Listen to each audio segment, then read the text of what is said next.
Matthew 6:3. Su de poiuntas ele emasunein, me genoto he aristerasu, ti poie he dexiasu.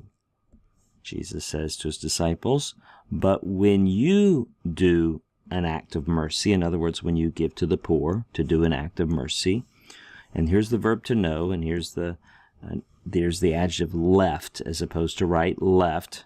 So do not let your left know what your right is doing. Do not let your left must not know what your right is doing.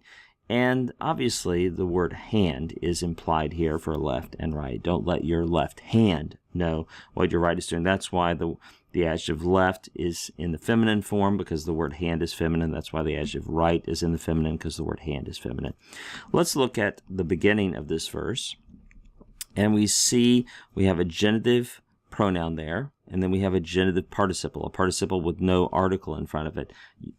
Going off in your head should be the genitive absolute alarm, right? Genitive noun or pronoun, genitive participle without an article in front of it. This is a little adverbial construction. It's a special adverbial construction where you can give the subject of the adverbial construction by putting it in the genitive and then the participle in the genitive. So the genitive noun or pronoun becomes the subject, you.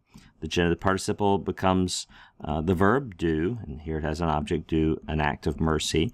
And most genitive absolute constructions are temporal. We would translate them in English with when. But when you do an act of mercy, comma, and then we have a little bit of an unusual construction here in that we have an imperative, an aorist imperative negated with may.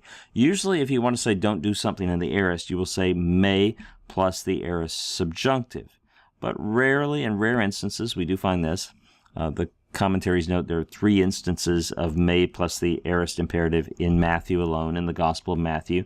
When you see the gonna, you know it's from gnosko.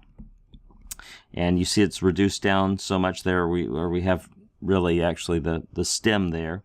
And so this is an aorist active imperative, third person singular. If we had the imperative by itself, it would be let it know. It must know. Here it's the left hand. Let your left hand know, but then it's negated. Let your left hand not know. Your left hand must not know what your right implied hand is doing.